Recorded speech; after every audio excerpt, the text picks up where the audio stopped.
लाडक्या बहिणींचे लाडके भाऊ एकनाथ संभाजी शिंदे पुन्हा मुख्यमंत्रीपदी वर्णी लागावी.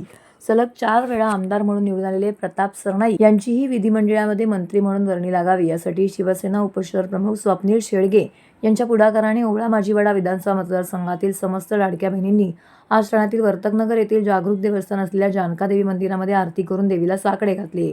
यावेळी सुधाकर महाडिक, भरत गावडे, उमेश वाघमारे, चंद्रकांत पाटील, संजय कांबळे, बाळा पाटील, सुरेश आचार्य, प्रशांत बागवे, तन्मय कांबळे, सागर कांबळे तसेच शास्त्रीनगर शिवसेना महिला पदाधिकारी, समस्त महिला वर्ग व शिवसैनिक मोठ्या संख्येने उपस्थित होते.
लाडके मुख्यमंत्री एकनाथजी शिंदे साहेब हे परत एकदा मुख्यमंत्री व्हावेत अशी महाराष्ट्रातील तमाम जनतेची इच्छा आहे.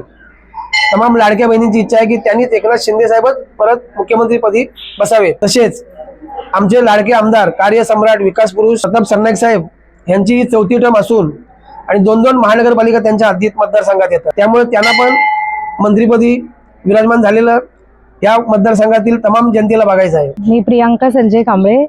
आम्ही इथे आज आपले सन्माननीय मुख्यमंत्री एकनाथ शिंदे साहेब यांना पुन्हा मुख्यमंत्री करण्यासाठी व आमदार प्रताप सरनाईक हे 4थ्यांदा परत एकदा निवडून आलेत, त्यांना मंत्रिपद मिळण्यासाठी आम्ही इथे देवीकडे साकडं घालण्यासाठी आलेलो आहोत. तर आम्ही देवीकडे मागणी मागतोय की यांना परत मंत्री एकनाथ शिंदे साहेब परत मुख्यमंत्री व्हावे आणि आमचे सरनाईक साहेब परत मंत्रिपदावर यावेत, यासाठी आम्ही देवीकडे साकडं घालण्यात आलो आहोत.